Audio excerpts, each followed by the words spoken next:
లైలా నేను విశ్వక్సేన్ గారు వాళ్ళ నాన్నగారికి చెప్పామాట.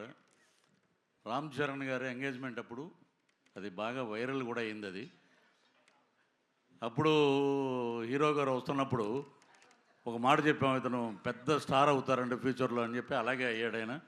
ఈ సినిమాలో వస్తున్నారు అనుకుంటా, వచ్చాక మాట్లాడితే బాగున్నాను. చిరంజీవి గారు ఇంకా రావడానికి కొంచెం టైం పడుతుంది. పృథ్వీ గారు మీరు కంటిన్యూ చేసేయచ్చు ప్లీజ్. ఈ మా సినిమా డైరెక్టర్ గారు రామ్ నారాయణ గారికి నిజంగా ఆయనకి కృతజ్ఞతలు తెలియజేయాలి. నేను పిలిపించి క్యారెక్టర్ అండి మన అభిమన్యు సింగ్ గారు ఆపోజిట్గా మేకల సత్య అనే ఒక క్యారెక్టర్ అది. సో ఆ క్యారెక్టర్ మాకు క్లీన్ షేవ్ ఉండాలండి అంటే, సార్ మీరు క్యారెక్టర్ ఇచ్చారు, నేనేమో తమిళ్లో విక్రమ్ గారి సినిమాలో మెయిన్ విలన్ చేస్తున్నాను, ఆ గెడ్డం అది తీసేస్తే ఎలా సార్ అంటే లేదండి ఇది వైట్ చేద్దాం అని చెప్పి ఆయన నాకు అద్భుతమైన అవకాశం ఇచ్చారు. అలాగే మా హీరో విశ్వక్సేన్ గారు కానీ, రామ్నారాయణ గారు కానీ, అలాగే కెమెరామెన్ గారు చాలా అద్భుతంగా చూపించారు. అభిమన్యు సింగ్ గారు అయితే దమ్కి మటుకు చాలా బాగా ఇచ్చారు. ఇంకోటి అది యాదృచ్ఛికంగా జరిగిందో ఇంకోటి జరిగిందో తెలియదు కానీ, సుమగారు మేకల సత్యాన్ని పట్టరండిరా అని చెప్పి తీసుకురమ్మంటాడు. తీసుకెళ్ళి ఒక మేకలు ఉంటాయి గ్యాప్లో, షార్ట్ గ్యాప్లో ఎన్ని ఉన్నాయరా అన్న, ఈ ఒక 70 అండ, ఈ ఒక 80 అండ, 150 ఉన్నాయి మేకలు. డైరెక్టర్ గారు ఏనండి 150 మేకలు ఉంటే లాస్ట్ సినిమా అయిపోయాక ఇంకో సీన్ ఉంది, నా బాంబరదలు రాగానే నన్ను రిలీజ్ చేస్తారు.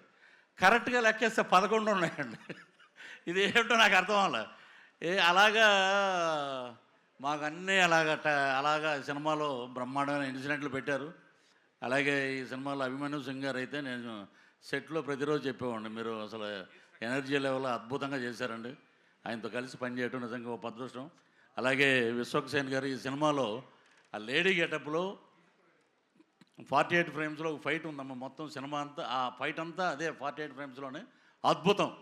అది చూస్తే మటుకు ఫిదా మటుకు సినిమా మటుకు అద్భుతంగా పెద్ద హిట్ అవుతుంది. మాకు ఇచ్చిన అవకాశాన్ని వారికి మంచి భగవంతుడు ఆయురారోగ్య ఐశ్వర్యాలు, అలాగే డబ్బులు ఇవ్వాలని, బ్రహ్మాండమైన కలెక్షన్స్ రావాలని. మీరు అన్నట్టు కలెక్షన్ కింగ్ ఎదురుగుండానే ఉన్నారు అనిల్ గారు. నేను నిన్న కాకినాడ వెళ్ళి కాకినాడలో చూసిన సినిమా ఇప్పటికీ రిలీజ్ రోజున ఉన్న జనమే ఉన్నారు.